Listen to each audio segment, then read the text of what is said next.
여러분 돈 있잖아요. 돈 얘기는 듣고 주무세요. 돈 얘기하니까 눈이 번쩍 뜨실 것 같은데 돈 있잖아요. 돈. 근데 이 돈이라는 게 사실 종이로 만든 거잖아요. 뭐 금붙이로 만든 게 아니에요. 돈이 종이로 만든 거죠. 그래서 제가 오늘 한번 가져와 봤는데 여기 10,000원짜리 한 장이 있고요. 또 하나 더 있습니다. 이건 제가 종이로 직접 만든 10,000원짜리입니다. 이건 이 10,000원짜리는 어디에서나 흔하게 볼 수 있는 그냥 10,000원짜리고요. 이 10,000원짜리는 나사로교회 이미택 목사가 직접 만든, 제가 직접 자르고 오리고 글씨도 직접 써서 만든, 아주 이렇게 알아보기 쉽도록 대문짝만하게 10,000원이라고 제가 직접 써서 만든, 또 이것보다 크잖아요? 우린 뭐가 됐든 큰 게 좋은 거 아니에요? 이렇게나 큰 종이로 만든 돈이 있습니다. 자, 진짜 질문이요. 여러분, 이 두 10,000원 중에 어떤 10,000원을 갖고 싶으세요? 아유, 감사합니다, 일사님. 이 흔하지 눈에 빠진 여러분 지갑에도 다 분명히 10,000원짜리 한 장 정도는 들어있겠죠? 어디서나 볼 수 있는 이 흔해 빠진 10,000원보다는, 아니면 이 나사로교회 이미택 목사가 직접 정성 들여서 만든, 진짜로 투고해서 나름 신경 써서 만든, 여러분을 생각하고 기도하는 마음으로 만든 이 10,000원짜리 둘 중에 어떤 것 갖고 싶으세요? 라고 여쭤보려고 했는데 이미 뭐 대답을 해주셔가지고 너무 감사합니다. 그래도 다시 한번 진짜로 여쭤볼게요. 솔직하게 그냥 저 신경 쓰지 마시고 제 눈치 보지 마시고 한번 솔직히 한번 대답해보세요. 나는 이 10,000원짜리가 갖고 싶다. 손. 솔직히 괜찮습니다. 네, 알겠습니다. 내리시고. 아유, 뭔 소리냐? 나는 우리 교회 목사님이 만든 이 종이로 만든 이 10,000원짜리가 갖고 싶다. 손. 감사합니다. 혹시 50,000원짜리는 없다요? 손. 나는 오늘 손을 안 갖고 왔다. 손. 끝까지 안 드신 분들은 참 뚝심이 있어서 좋아요. 그 뚝심으로 천국까지 가는 겁니다. 아셨죠? 네, 축복합니다. 여튼간에 여러분. 제가 뭔 얘기 하려고 하냐. 여러분, 요새 그래요. 요새 어린이집 꼬맹이들도, 뭐, 엄마 아빠 놀이 할 때 지기들끼리, 뭐, 시장 놀이 할 때, 뭐, 장난감 돈으로 놀고 그러지 않는 거예요. 실제로 진짜 1,000원짜리 지폐 한 장이라도 꺼내놓고, 그렇게 이제 놀이를 한다고 하더라고요. 그러니까, 어린 아이들도 안다는 거예요. 아무리 같은 종이로 만들었다고 하지만, 이 10,000원이랑, 이 종이로 만든, 제가 말도 안 되는, 사실 돈도 아니죠. 이 종이로 만든 이 돈이랑 같지 않다라는 걸, 가치가 완전히 다르다는 걸 어린 꼬맹이들도 안다는 거예요. 왜냐면 이 돈 둘 다 똑같이 종이로 만들었지만 이 돈은 버젓이 종이에 한국은행이 만들었다고 써져 있고요. 이건요, 나사로교회 이미택 목사가 만들었다고 써져 있거든요. 여기서 갈린다는 거예요. 여기서 차이가 생긴다라는 겁니다. 그러니까 여러분, 하나님을 믿는 사람이든 하나님을 안 믿는 사람이든 사실 크게 다를 게 없다는 거예요. 그 인간이나 하나님을 믿는다고 하는 나라는 인간이나 우리는 어차피 다 똑같은 인간이라는 겁니다. 돈이요, 어차피 다 종이로 만든 종이로 만든 것처럼 서로 다른 게 없다는 그런 얘기처럼 하나님을 믿는 인간이나 하나님을 믿지 않는 인간이나 사실은 다 똑같은 인간이라는 거예요. 하나님을 믿는 인간이라고 해서 특별할 게 없단 말이에요. 특별히 더 잘난 것도 없다는 얘기하려는 거예요. 감히 여러분을 무시해서 하려고 하는 얘기가 절대로 아니고 우리가 솔직히 그렇지 않으면 하나님을 믿는다고 해서 나한테 엄청난 뭐 특별하고 대단한 잘난 뭔가 자랑스럽게 내세울 만한 게 그렇게 많지 않다라는 거예요. 저희 둘째 딸애가 이제 초등학교 2학년인데 요새 학교에서 받아쓰기 시험을 보나 봐요. 그래서 아주 스트레스 받아 죽으려 그러더라고요. 아빠! 학교는 누가 만들었어 도대체? 막 제가 만든 것도 아닌데 저한테 계속 짜증을 내고 그래요. 여튼 학교에서 요새 받아쓰기 시험을 보는데 저희 딸애가 100점 만점 중에 60점을 받아왔어요. 그러니까 10개 문제 중에 6개 맞은 거예요. 제가 저희 딸들한테 항상 하는 말이 있거든요. 항상 중간만 해요. 너무 잘하려고 하지 말고, 그렇다고 또 너무 겸손해서 다른 친구들한테 점수 등수 양보해 주려고 하지 말고 딱 중간만 하자. 제가 늘 그렇게 정말로 말을 하거든요. 근데 아빠 딸이 참 순종 잘하는 저희 딸애가 그 아빠 말을 따라서 중간 점수인 50점에 아슬아슬하게 걸쳐가지고 60점을 받아온 거예요. 이래서 말을 잘해야 되겠다 싶더라고요. 중간만 하랬더니 정말로 중간만 하고 막 그렇게 이제 더는 잘 시험 점수 잘 안 나오고 딱 중간에 걸쳐서 나오더라고요. 여튼 그래서 네가 잘했다고 칭찬해줬습니다. 중간만 하라고 했더니 정말로 중간에 50점보다 좀 더 높은 60점 받아와서 잘했다고 칭찬해주고 아이스크림을 줬어요. 그런데 그 다음 주에 또 시험을 보더라고요. 아, 너는 왜 시험을 그렇게 학교에서 매주 보는지 저 같아도 참 학교 가기 싫어 죽겠다는 말이 이해가 좀 되더라고요. 여튼 그래서 받아쓰기 시험을 또 보고 왔는데 이번에 저희 딸애가 더 신나서 막 자랑하면서 쫓아오더라고요. 아빠 나 이번에는 70점 받았어. 엄청 좋아하더라고요. 그치고도 100점은 안 받아오더라고요. 근데 제가 뭐 사실 중간만 가자 했는데 부모 욕심에 100점짜리 시험지 받아들고 오면 참 좋잖아요. 근데 여튼간에 저희 딸애가 지난번 시험에서는 60점을 받았는데 그 다음번에는 70점을 받아왔다고 너무 좋아하면서 저희 딸이 스스로 셀프로 자기 칭찬을 하면서 당당하게 저한테 이렇게 또 얘기를 하더라고요. 아빠 나 점점 발전하는 것 같아 라고 얘기를 하더라고요. 보통은 주변에서 그 말 하는 거예요. 남들이 발전하고 있다고, 더 좋아지고 있다고, 더 나아지고 있다고. 보통은 남들이 주변에서 해줘야 되는 말을 저희 딸은 셀프로, 자기 입으로 그렇게 이제 나 점점 발전하고 있는 것 같다고 그렇게 간증을 하더라고요. 말로는 못 당하겠다라는 점. 근데 여러분, 바로 그 얘기예요. 우리가 하나님을 믿는다고 하지만, 그렇다고 해도 사실 우리가 100점짜리 인생은 아닐 수도 있단 말이에요. 실수하고 틀리고 또 그래서 점수 깎이고 등수에서 밀리고 그래서 특별하다 인정받고 칭찬받고 박수받는 그런 인생이 아닐 수도 있다는 거예요. 그래서 더 발전시키고 더 끌어올리고 더 키워나가야 되는, 바꿔 말하면요, 그러니까 여전히 부족하고 여전히 뒤처져 있고 여전히 초라해 보이는 인생일 수도 있다는 얘기예요. 그런데 여러분, 같은 종이어요. 좀 전에 돈 제가 보여드렸잖아요. 같은 종이어도 누가 만들었고 어디서 만들었나에 따라서 가짜 돈이냐 진짜 돈이냐 차이가 생기는 것처럼요. 쉽게 구겨지고 찢어지고 정말 힘없고 초라한 별볼일 있는 종이라고 해도요. 하나님의 손길을 거치고 하나님 도장, 하나님 사인 박혀있는 종이라면요. 그 값어치가 달라질 수 있다. 이 얘기하는 거예요. 오늘 주신 말씀 보면 이런 얘기가 나오더라고요. 시편 8편 1절 다시 봅니다. 1절이요. 여호와 우리 주여, 주의 이름이 온 땅에 어찌 그리 아름다운지요, 주의 영광이 하늘을 덮었나이다. 1절만 딱 떼놓고 보면 정말 은혜로운 찬양 가사다 싶어요. 여호와 우리 주여, 주의 이름이 온 땅에 어찌 그리 아름다운지요. 제가 그냥 지어서 막 부른 건데 좀 괜찮지 않아? 알겠습니다. 예, 넘어갈게요. 역시 정직하세요, 우리 나사렛 식구 여러분들. 사랑합니다. 그런데 여러분, 1절만 딱 떼놓고 보면 사실 은혜로운 찬양의 가사이다 싶어요. 그런데 이어지는 2절을 보니까 이런 얘기 나오더라고요. 주의 대적으로 말미암아 어린아이들과 젖먹이들의 입으로 권능을 세우시며 이는 원수들과 보복자들을 잠잠하게 하려 하심이. 여러분, 이게 무슨 말이냐면요. 그러니까 우리가 살아가는 이 땅을 보고 있자면 정말 구석구석 하나님의 이름이 안 새겨져 있는 데가 없고 하나님의 이름이 안 새겨져 있는 데가 없고 하나님 손길이 안 닿은 게 하나도 없다고 느껴져가지고 감사와 감격의 마음으로 여호와 우리 주여, 주의 이름이 온 땅에 어찌 그리 아름다운지 막 그렇게 찬양이 정말 절로 나오는데 그 찬양에 거기에 태클을 걸고 시비를 걸어 쌓는 인간들이 있다는 거예요. 그런 인간들, 그런 썩은 것들을 이제 말씀에서 주의 대적, 원수, 보복자들이라고 이제 표현을 한 겁니다. 그런데 보세요. 이게 중요해요. 이게 핵심이라고요.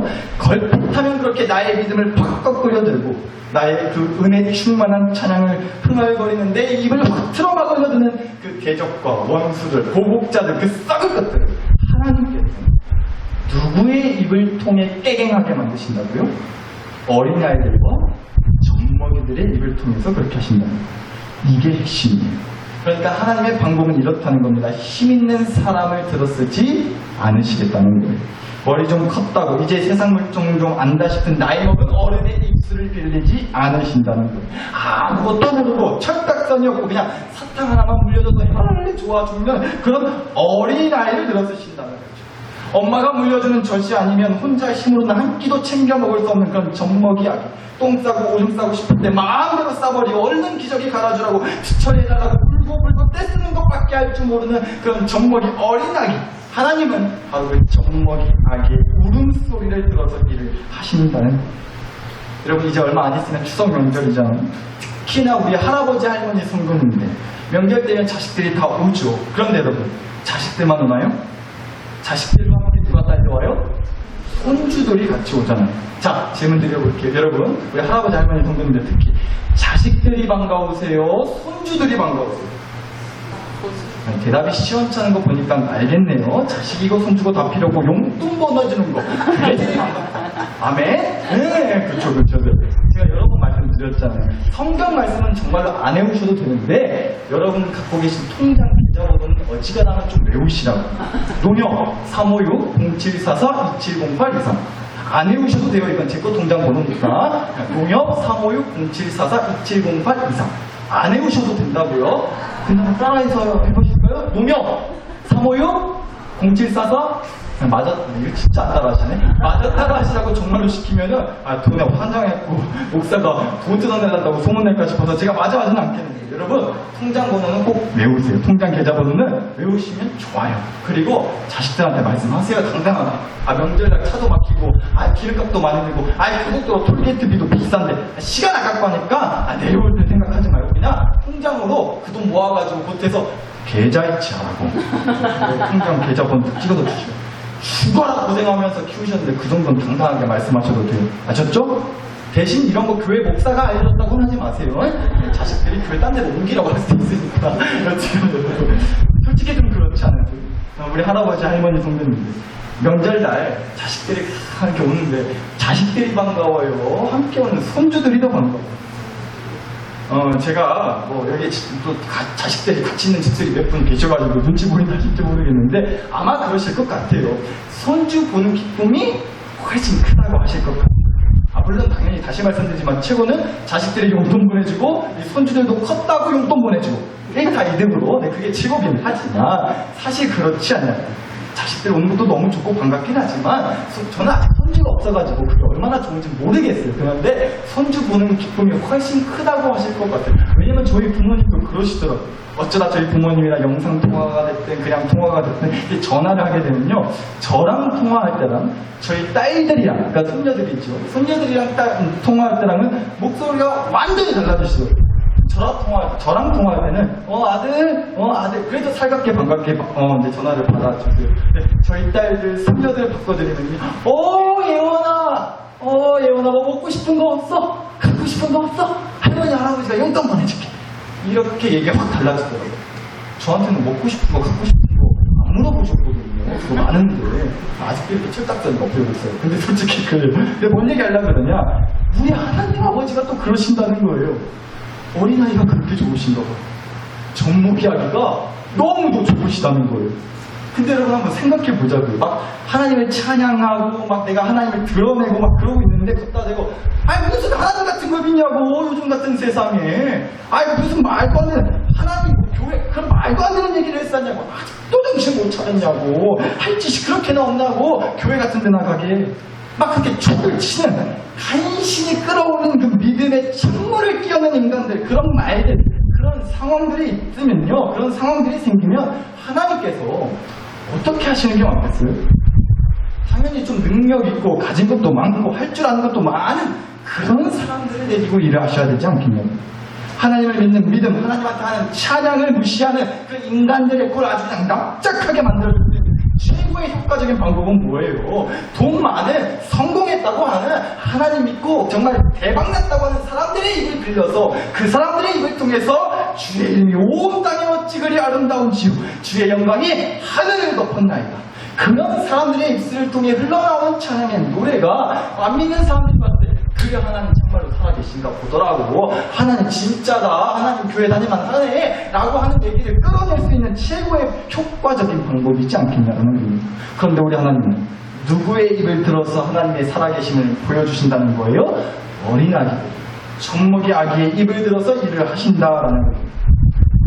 또 질문 드려볼게요. 만약에 우리 특히 여자 성도님들 한밤중에 여러분 혼자 길을 걸어가고 있는데, 한밤중 깜깜한 한밤중에 여러분 혼자 길을 걸어가고 있는데 뒤에서 웬 남자가 저 멀리서 쫄래쫄래 따라오는 것 같은, 계속 나를 따라와요. 이쪽으로 꺾고도 저쪽으로 꺾고도 계속 같은 방향으로 꺾고도 내 뒤에 쫄래쫄래 남자 하나가 따라온다. 그러면 어떨 것 같으세요? 처음에는 속으로 좀 그러실지도 모르겠어요. 하는 놈이 있어가지고 내가 나이 있는데도 왕년에는 남자들이 해리에서 고창까지 무장에서 고창까지 줄을 섰다고 막 하면서 하고 내심 좋아할지는 모르겠어요. 처음에. 근데 이 남자가 말씀드렸듯이 계속 따라오는 느낌이 싸해요. 느낌이 안 좋아요. 점점 무서워지겠죠. 그러면 당연히. 근데 여러분 그럴 때 저랑 어린 남자아이, 초등학생 남자아이, 저랑 초등학생 남자아이 이렇게 둘 중에 하나를 고를 수 있다고 했을 때 둘 중에 누가 나를 지켜줬으면 좋겠어요? 저 요새 운동합니다.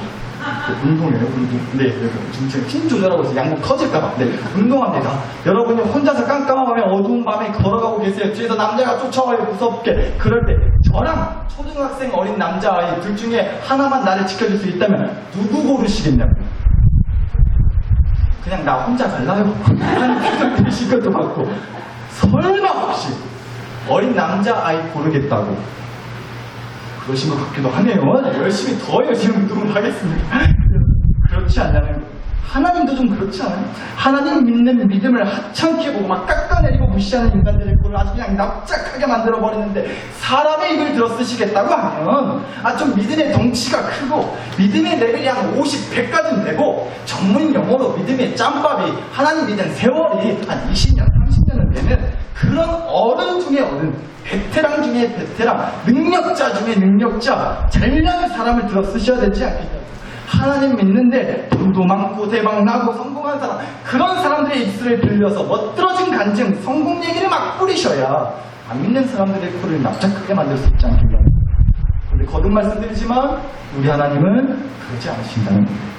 오늘 주신 시편 8편 1절에서 다윗이 썼거든요. 이 8편 다윗이 했다고 하는 이 고백이 하나님의 마음과 얼마나 딱 맞아 떨어졌으면 버젓이 성경 말씀에 남겨놓으셨겠냐고. 맞다! 나 하나님은 힘있고 능력 좋고 대단한 간증거리가 있는 그런 인생의 업적과 열매가 풍성한 그런 사람들의 입을 빌리지 않고 어린아이 젖먹이 아기의 입에서 흘러나오는 찬양이 권능이 있게 해줍니다. 어린아이의 입에서 흘러나오는 하나님 찬양 소리에 힘을 실어주겠다. 그 찬양은 절대로 헛되지 않다. 우리 하나님의 방법은 그렇다는 거예요. 근데 여러분 이 얘기가 정말인데요. 물론 성경 말씀이니까 정말이지만 특히나 더 그런데요. 오늘 주신 구약성경 10편 말씀뿐만 아니라 신약성경인 마태복음에도 이 얘기가 나오더라고요. 마태복음 21장 한번 보시면요. 맹인과 전는 자들이 성전에서 예수께 나옴에 붙여주시니 대제사장들과 서기관들이 예수께서 하시는 이상한 일과 또 성전에서 소리질러 호산나 다윗의 자손이 하는 어린이들을 보고 화를 내면서 예수께 말하기를 그들이 하는 말을 듣느냐? 예수께서 이르시되 그렇다. 어린아기와 젖먹이들의 입에서 나온 찬미를 온전하게 하셨다 하음을 너희가 읽어본 일이 없느냐? 라고 하셨다는 거예요. 예수님을 지옥에도 싫어했던 대제사장들과 서기관들. 그러니까 오늘 주신 시편 말씀에 나오는 어떤 그런 대적자들, 원수들, 보복자들 얘기하는 거죠. 여튼 그런 인간들이 예수님한테 막 승질을 부렸단 말이에요. 예수님이 좋아서 예수님을 향해 호산나 호산나 예수님 다윗의 자손이여 라고 그렇게 찬양했던 어린아이들한테 막 승질을 냈다는 거죠. 참고로 호산나는 구원해주세요 라는 뜻이에요. 그러니까 어린애들이 예수님을 향해서 막 찬양했어요. 예수님 우리를 구원해주세요. 구약시대 때 이스라엘 나라를 구해줬던 다윗처럼 예수님도 우리를 구원해주시옵소서. 막 그런 찬양을 어린애들이 했단 말이에요. 지금으로 치면 그런데 그런 어린애들의 찬양을 이제 예수님을 싫어했던 대제사장들, 서기관들 이런 사람들이 막 뭐라 하면서 화를 냈다는 거예요. 지금으로 치면 좀 이런 비슷한 상황일 것 같아요. 얼마 안 있으면 10월달에 고창에서 모양성제 한다고 하더라고요. 예를 들어가지고 그런데 그 모양성제 때 유명한 가수들 많이 오잖아요. 이번 모양성제 때 예를 들어서 임영웅이 온다는 거예요. 아니면 손태진, 이찬원, 또 누구 있어요? 장민. 네, 그 사람, 여러 사람들 뭐 좋아하시는 가수들이 온다고 해보죠. 또 뭐 젊은 학생들이 좋아하는 뭐 BTS가 와요, 뭐 뉴진스가 와요, 뭐 차은우가 와요, 이민택 목사가 와요. 막 그런 가수들이 왔어요. 근데 여러분도 막 이제 너무 좋아하는 가수다 보니까 앞에 쫓아가가지고 거기 앞에서 예배드리고 찬양하고 할렐루야 막 은혜 받고 있었어요. 근데 웬 술찬 아저씨가 무대 위에 올라와가지고 시끄러워서 못 참말로 그냥 저는 완전히 그냥 무엇을 하니까 왔다 하면서 막 승질을 내고 있는 거죠. 이런 상황이에요. 예수님한테 막 뭐라 하고 예수님이 좋아서 예수님한테 호산나 호산나 예수님 우리 구원해주세요. 어린애들이 막 그렇게 찬양하는 걸 가지고 이 사람들이 막 그렇게 승질을 냈단 말이죠. 그런데 바로 그때 우리 예수님이 하신 말씀이 대박이에요. 예수께서 이르시되 그렇다 어린 아기와 젖먹이들의 입에서 나온 찬미를 온전하게 하셨나이다 하면 너희가 읽어본 일이 없느냐? 라고 하셨단 말이에요. 예수님이 그렇게 성질내는 인간들, 어린이들한테 승질을 내는 인간들한테 야! 니네 축하는 그렇게 말씀하면서 어떻게 이 말씀 안 읽어봤냐? 야 니네 이 말씀 다 기억하지 않느냐? 라고 하신 거예요. 근데 그 말씀이 어디 있는 말씀이냐? 바로 오늘 우리에게 주신 시편 8편 2절이라고. 시편 8편 2절에서 다윗이 고백하지 않았나요? 여호와 우리 주여 주의 이름이 온 땅에 어찌 그리 아름다운 주 주의 영광이 하늘을 덮었나요? 다윗이 어린아이와 같은 그 순수한 마음으로 하나님을 찬양했던 걸 너희가 잊었느냐? 예수 나를 향해서 호산나 호산나 찬양하는 어린아이들의 찬양이 바로 그 다윗의 찬양과 다르지 않다. 예수님 그렇게 얘기하신 거예요. 그러니까 보세요. 하나님은요 어린아이를 되게 좋아하신다. 그리고 특별히 어린아이가 부르는 하나님을 향한 그 찬양을 되게 좋아하신다. 그래서 제가 은혜 받았다는 거예요. 어린아이의 찬양 좋아하시는 여러분 어린애가 아무리 노래를 잘한다고 해도 무슨 어디 유명한 음악학교에 성악을 배운 그런 사람들 가수들 그런 사람들보다 어린애가 노래를 잘하지는 않을 거잖아요. 아니 그래도 저도 진짜 희망이 생겼다니까요. 나도 희망 있다. 노래 그렇게 잘 못해도 하나님이 좋아하시는 것 같으니까 나도 그냥 자신감을 가지고 더 열심히 찬양해야겠다. 이따 복음선거 할 때 보세요. 이참에 나도 어떻게 성가대 좀 껴달라고 해야 되나? 라는 생각까지 했는데 안 그럴게요. 표정들이 안 좋으시네. 여튼간에 여러분 결국 이런 얘기예요. 오늘 설교의 결론을 말해주는 성경 말씀을 읽어드릴게요. 시작 성경에 있는 고린도전서 1장에 있는 말씀입니다. 형제들아 너희들 부르심을 보라. 육체를 따라 지혜로운 자가 많지 아니하며 능한 자가 많지 아니하며 문벌 좋은 자가 많지 아니하리라. 그러나 하나님께서 세상에 미련한 것들을 택하사 지혜 있는 자들을 부끄럽게 하려 하시고 세상에 악한 것들을 택하사 강한 것들을 부끄럽게 하려 하시며 하나님께서 세상에 천한 것들과 멸시받는 것들과 없는 것들을 택하사 있는 것들을 폐하려 하시나니 이는 아무 육체도 하나님 앞에서 자랑하지 뭐하게 못하게 하려 하십니다. 아멘. 성경에 있는 말씀. 여러분 우리가 솔직히 내세울 게 많지 않을 수 있어요. 내 꼬라지와 상황과 형편과 처지를 보면 참 내 인생이 왜 이 모양일까 쥐구멍에 숨고 싶을 때가 있죠. 그런데 여러분 그걸 하나님도 인정하세요. 말씀에 버젓이 나오잖아요. 형제들아 너희의 부르심을 보라. 육체를 따라 너희 중에 지혜로운 자가 많지 않고 능한 자가 능력 있는 자가 많지 않고 문벌 좋은 학벌 좋은 집안 좋은 자가 그렇게 많지 않지 않느냐. 한마디로 뭐예요? 집불 가진 것도 없고 갯불 아는 것도 없는 사람들이 교회 사람들이라는 얘기예요. 교회 사람들한테 하는 얘기입니다. 그러니까 하나님은 우리의 현실을 듣기 좋은 말로 야 괜찮다 너 가진 거 많다 많아 그러시면서 입에 발린 소리 하시는 분이 아니라는 얘기예요.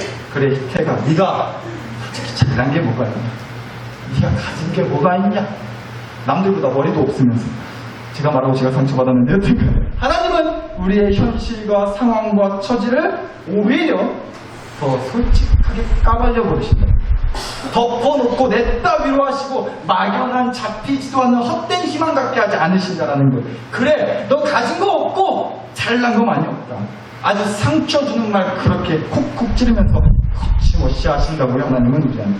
그런데 여러분 꼭 기억하시자고요. 우리 하나님의 말은 절대로 거기서 끝이 아니란 말이에요. 태가 네가 잘난 게 뭐가 있냐, 네가 가진 게 뭐가 있어. 그런데 나의 사랑하는 아들 희태가 네 입술에 하나님을 향한 찬양의 소리가 있잖아요. 그게 너를 살리는 거다. 그게 네가 가진 존재다. 하나님을 향한 찬양의 소리가 결국 너를 살리는 거다. 결국 그 찬양이 너를 살리고 너의 집을 살리고 교회를 살리는 거다. 분명 시편 8편 2절에서 어린 아이들과 젖먹이들의 입으로 권능을 세우신다고 했어요. 왜냐면요 이는 원수들과 보복자들을 잠잠하게 하려 하기 위해 되었다고요. 그러니까 아주 작고 힘없고 내세울 것 없는 어린아이와 젖먹이 아기의 하나님을 향한 찬양이요 하나님을 향한 믿음을 꺾 끓여드는 그 원수들을 잠잠하게 만드는 무기가 된다고 했단 말이에요. 그러니까 여러분 비록 잘난 거 없고 초라하고 창피하고 부족하고 가진 게 별로 없다고 할지라도 절대로 기죽지 마세요. 절대 고개 숙이지 마세요. 어깨 당당히 피시라고요. 어떻게 그게 되냐고요? 여러분의 입술에 여전히 하나님을 향한 찬양이 그래도 흘러나오고 있다면, 아주 작은 소리지만 그 작은 소리라도 하나님을 향한 찬양이 여러분의 입에서 새어나오고 있다면 그 찬양이 반드시 지금의 그 어려운 상황, 싸워서 이겨내야 하는 상황을 잠잠하게 만들어버릴 줄 믿거든요. 이 얘기만 드리고 이제 우리 함께 기도드릴 건데요. 여러분, 제가 수건을 하나 가지고 왔어요. 아침에 수건으로 세수하다가 은혜 받아가지고 수건 하나 가져왔는데요. 여러분, 수건 언제 쓰세요? 걸레 아닙니다. 수건 언제 쓰세요? 얼굴이나 손이나 몸에 물을 닦을 때 보통 우리가 수건을 쓰잖아요. 그러니까 수건은 물기를 닦을 때 쓰는 거죠.